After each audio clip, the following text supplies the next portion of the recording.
காடுகள் அழிப்பு part 2 பார்த்தரலாமா? Clean பண்ணி 1 வாரம் கூட ஆவல. அதுக்குள்ள குட்டி குட்டியா மொளச்சு போய் நிக்கிறானுங்க மஷ்ரூம் வண்டினுங்க. அட நம்ம செடிய தான் சொல்றேன்.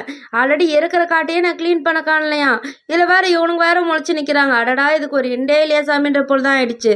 சரி ஓகேன்ட்டு நேத்து ஃபுல்லா மழை பெஞ்சு கொஞ்சம் லைட்டா நின்னு இருந்தா, அதனால கொஞ்சம் வெதரும் கொஞ்சம் நல்லா இருந்து பார்க்கறதுக்கு.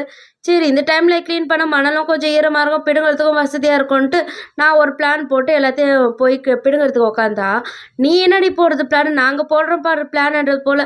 அப்பயும் இவனுங்களுக்கு புடுங்க முடியல. ஒரு ஒரு செடியும் அவ்வளோ ஆழத்துக்கு போயிட்டு இருந்தானுங்க. பிடுங்குறதுக்கே பெரும்பாடாயிடுச்சு. கொஞ்ச நேரம் பிடுங்குறதே பெரும்பாடாயிடுச்சு. இதில பத்தாததுக்கு நாங்க மட்டும் வந்தா எப்படி? கூட ஒரு லாரி மண்ணு சேர்த்து எடுத்துட்டு வந்தா தானே எங்க பரம்பரைக்கு பெருமைன்றது போலவே, ஒண்ணொண்ணு ஒரு ஒரு லாரி மண் எடுத்துட்டு வருது. இத வச்சு நான் வீடே கட்டிடுவேன் போல அந்த அளவுக்கு மண் இருக்கு. அதுக்கு நடுவுல அம்மா வந்து கொஞ்சம் பாவம் பிள்ளை கிளீன் பண்ணிட்டு இருக்காரு. கூட ஹெல்ப் பண்ணலான்னு பண்ணாங்களா, அதில பின்னாலே வந்துட்டான் இந்த குல்ஃபி மண்டையன்.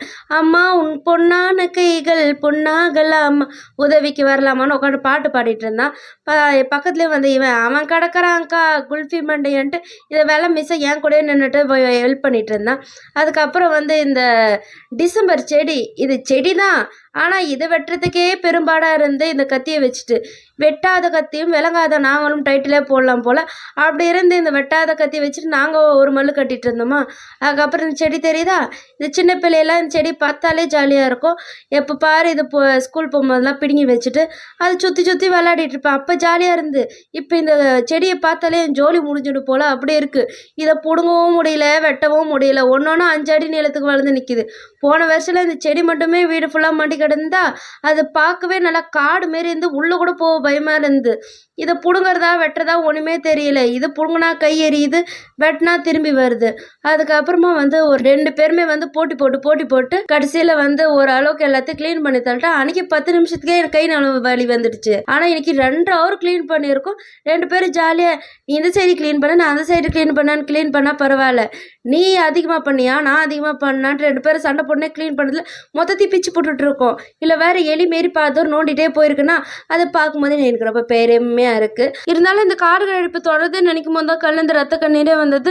பட் பரவால்ல. இன்னைக்கு நமக்கு நடந்த நல்ல விஷயம் என்னன்னா, இந்த கருவேப்பிலை செடியெல்லாம் நம்ம வீட்டாண்ட வளர்க்கக்கூடாதுன்ட்டு அம்மா வெட்டி போட்டாங்களா, அது நமக்கு சமையலுக்கு உதவும்ன்ட்டு அது ஒரு சைடு எடுத்து வச்சுட்டு, இந்த சைடு பார்த்தோம்னா இந்த செடிலாம் ரொம்ப வருஷம் தேடிட்டு இருந்தேன். எல்லார் கையிலயும் சொல்லி வச்சேன். இது வந்து முடிக்கு நல்லது. இது வந்து கொலுசு செடின்னு சொல்லுவாங்களா, இது தானாவே முளைச்சு போயிருந்து.